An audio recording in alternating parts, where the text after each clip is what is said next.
Hey everybody, this is Pej with Pej Interventions. I am here with my friend Serenity Amor.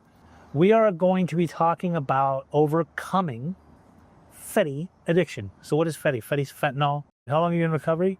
I've been in recovery now for over a year. Okay. And you were using substances for how long? Oh my gosh, this is so crazy. So this is all new for me. Actually, it was a normie who got addicted to Fetty. So How does that work where a normie becomes addicted to Fetty? So wait, let me get this straight. You never did anything like in high school? No. You didn't drink alcohol? that's what I'm saying. I could do that as, what do we say, gentlewoman? Yeah. Yeah, it So was just like a drink here and there? yeah, Or something? socially. Or No weed? weed, I think, came into play a little bit later, and that again was like social. Controllable. Yes. All right. So then throughout your life, did you have a normal life? Yeah, I grew up actually. I had a really amazing childhood. I was the only child. I was my parents' second marriage. Yeah. So I kind of like joke around saying, think of me as a hand-fed parakeet, Oh, you know? yeah. I got all that. I did. I got the love. You were I got the taking care of. support. There was yes. nurturing, Nurturing, all that. love, all that. So then later on, what happened where you went into the path of, I mean, that's a pretty extreme substance to try. How'd that happen? And that was the thing, like, I didn't even know. It was the second drug I'd ever tried. And the first drug I had ever tried, it was actually cocaine. Okay. And I had tried that, which is memorable in the fact that it was on a birthday, my first time ever. Yeah. And it happened after I had lost both my parents. Do you want to talk about that? Yeah, I don't mind. It's obviously how I fell into my addiction is because I was suppressing those feelings. When they passed away, I wasn't prepared for it. Nobody was. Yeah. She just had a random brain aneurysm, and just like that, she was gone. Yes, I lived with my parents. So I was there every day. And then how long after did your dad pass? Oh my gosh. So my mom passed away in 2017. Pops passed away in 2021. I would say they were with each other for over 40 plus years. So they Say that you can die of a broken heart. Yeah. I can only imagine laying in bed next to somebody, what that feels like for Yeah. all those years, and then all of a sudden not to have that. And I'm a total daddy's girl. Yeah. So I started noticing some things, and I had my dad tested his memory, and it turned out he had dementia. And unfortunately, it had started even while my mom was still living. We can't pinpoint exactly when it started. Right. And so obviously, because I lived with my parents my whole life, I would see certain signs, and that's why I did that. And we found out, yep, sure enough, he has it. Yeah. Obviously, with my mom gone, I stepped up to the plate. And I took care of my dad the whole time. I never put him in a home, and on top of that, I'm still a wife at the time. You were a wife. I was a wife at the time. Kids? I had my son at the time. Right. How old was your son around that time? Preteen, little guy. Like 5, 6, 7, 8? Yeah. So when losing your mom and then a few years later your dad, your wheels spinning?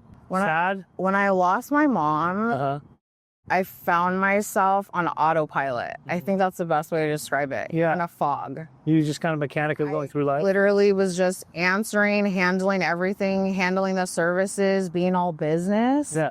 And then staying on autopilot for, I would say, a year and a half, honestly. It took me months to go back to where she had passed away at, that site. It took me months to go back there. And it happened at an airport. So I went back to ask the staff that day, what exactly took place, and one of the girls was sent home early that day because I guess it was such disturbing to her, which makes me think, okay, everything happens for a reason. Yeah. I saw my mom. I was the last person to see my mom before that happened. I was the one that drove her to the airport, trying to remember those conversations that you just had. Yeah. Still a blur to this day. Makes you wish you had recorded the combos. You just never know. Yeah. You don't. And, I'm pulling up. I'm dropping her off at the curb. I'm getting her luggage out. We're kissing each other, saying bye. She's saying, you're going to pick me up, right? Because I don't like the way your dad drives.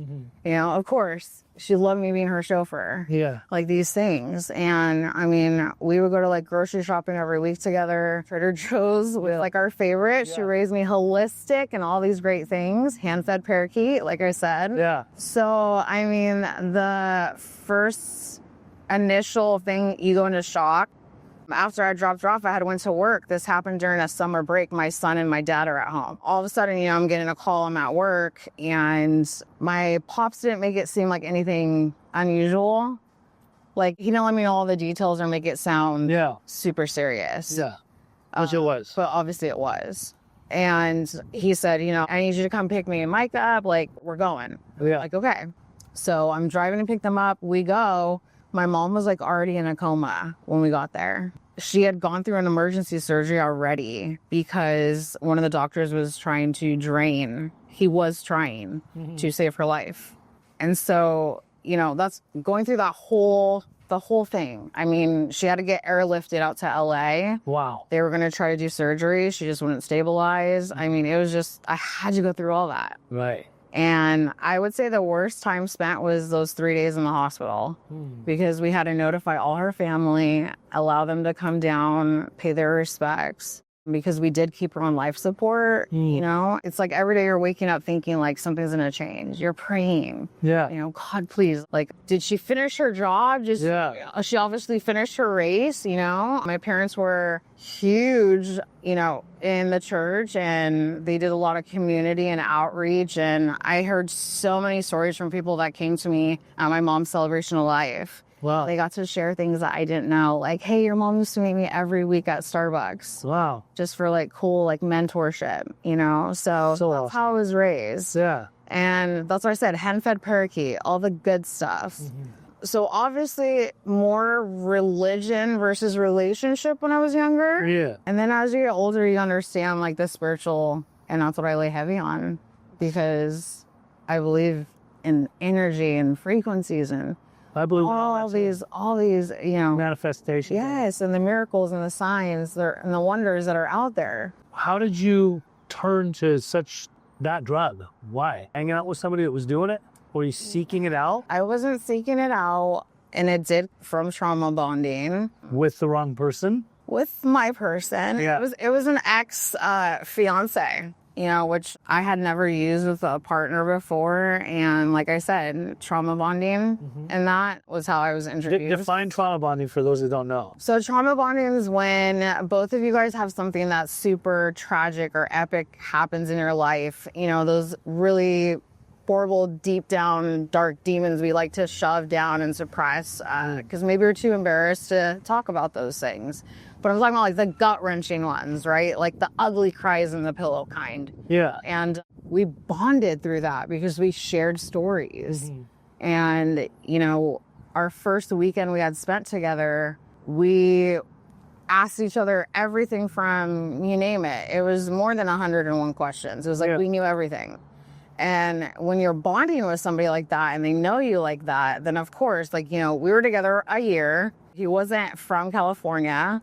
So there was a lot of first experiences for both of us in our relationship, But moving us to LA, which ended up happening, unfortunately. What was it, East LA? No. I actually put us in a good area. Okay. I did. I had us in Sherman Oaks. Not bad. Yes. Because obviously coming from ranch style home, I didn't want that first experience for my son to be something too traumatic or drastic in the sense of going from that and then putting him somewhere that's super small and now he's already going into school. That's a lot of changes. Yeah. So I was trying to be mindful of that at least.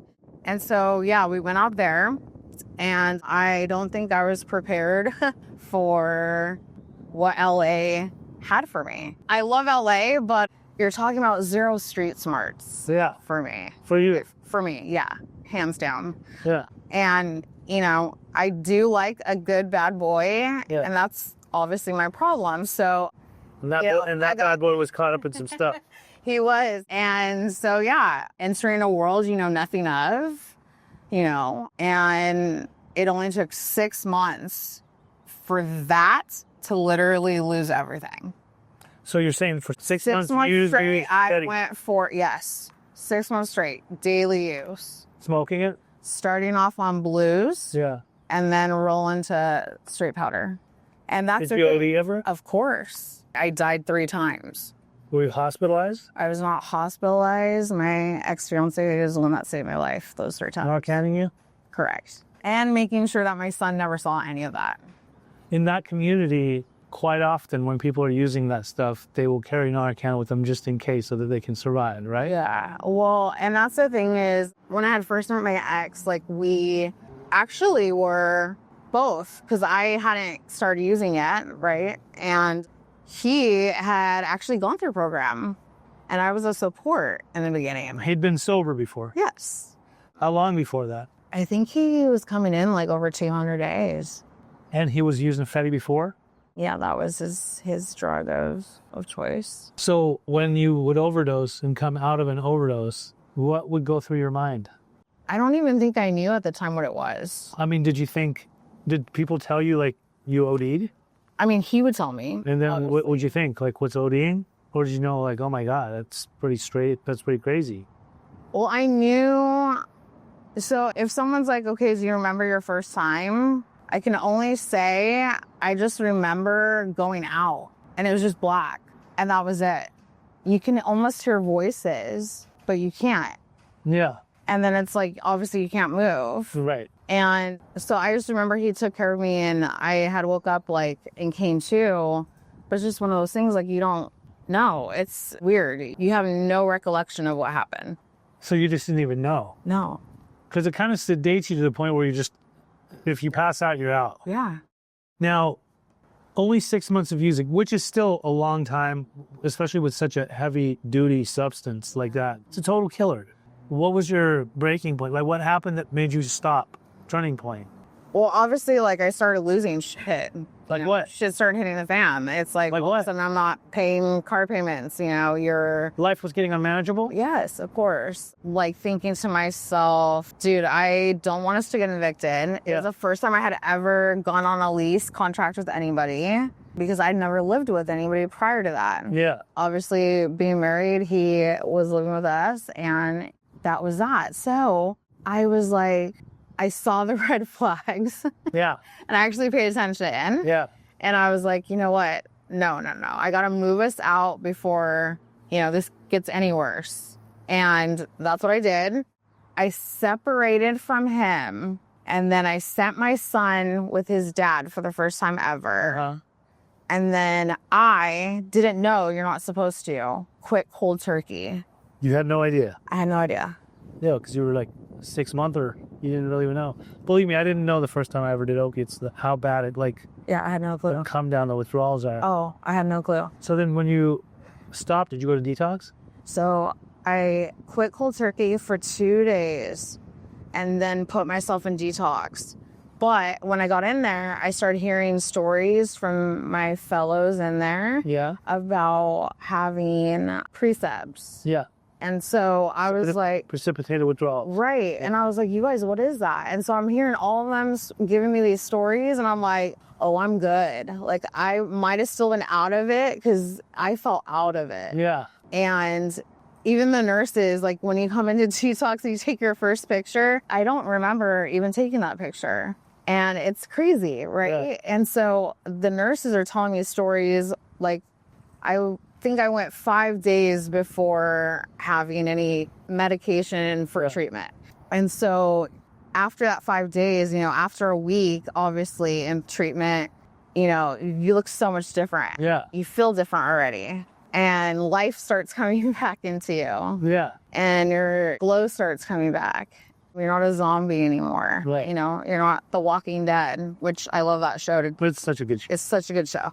But you're not that anymore. Right. So I remember the nurses telling me, man, you look so different than when you first came in.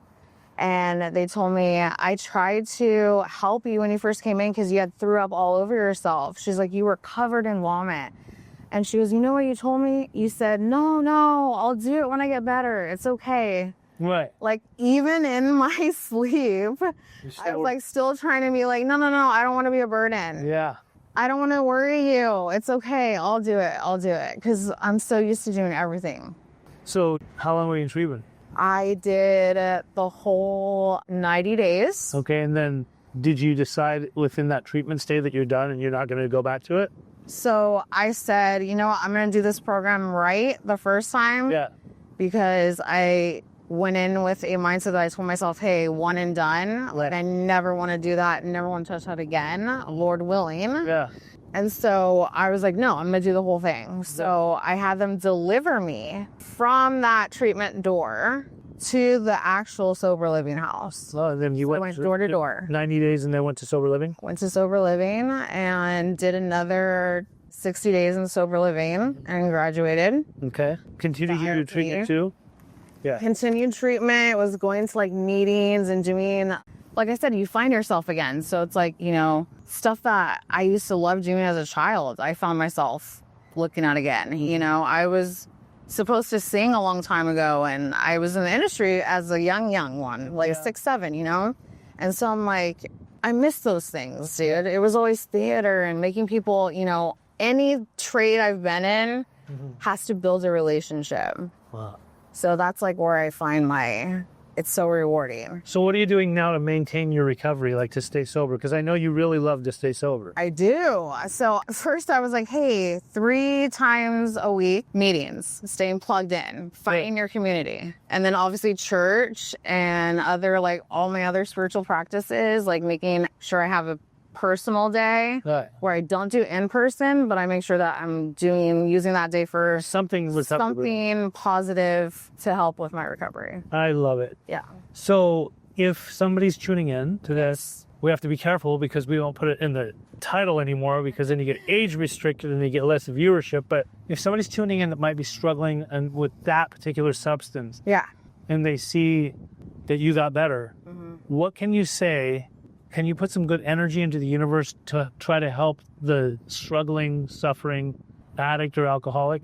I would say love yourself. Loving yourself first is what you're going to find again in this, right? We have to love ourselves first. But most importantly, the freedom that you're going to find not having to suffer in silence, because that's the worst part. Not feeling like a burden, not having shame anymore. Like, I don't care. Yeah. Like, my story is my story. Like, it happened. And I'm not saying that I didn't lose my stuff. I'm not saying that it wasn't, you know, my fault with certain things. And a lot of the things, it's just, that's the way my cards were dealt. And I did the best that I could with them, right? Like, so much of us out here. And I mean, single moms and all that stuff too, you know, it's just, you know, losing parents, parent loss, all that stuff. Yeah. Modern day orphan. I didn't think I would be sitting here and not have that. Yeah. I love family. So awesome. And you have a kid too. So yes. And I'm so grateful for like my boyfriend and his parents for, you know, because obviously leaving sober living, I got to go live with them and still continue my recovery because they're very supportive with that too. So I love it. I absolutely love it. Here's some of the things that stood out.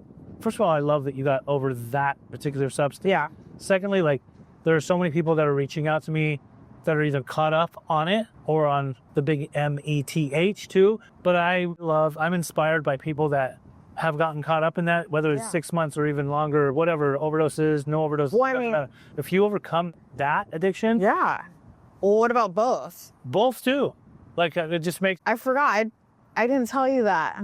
They were feeding me that. The other one? Both of them. Yeah. So I had both. Talk about like your mind being all over the people place. Don't understand. You have no idea what's going on. No, I don't.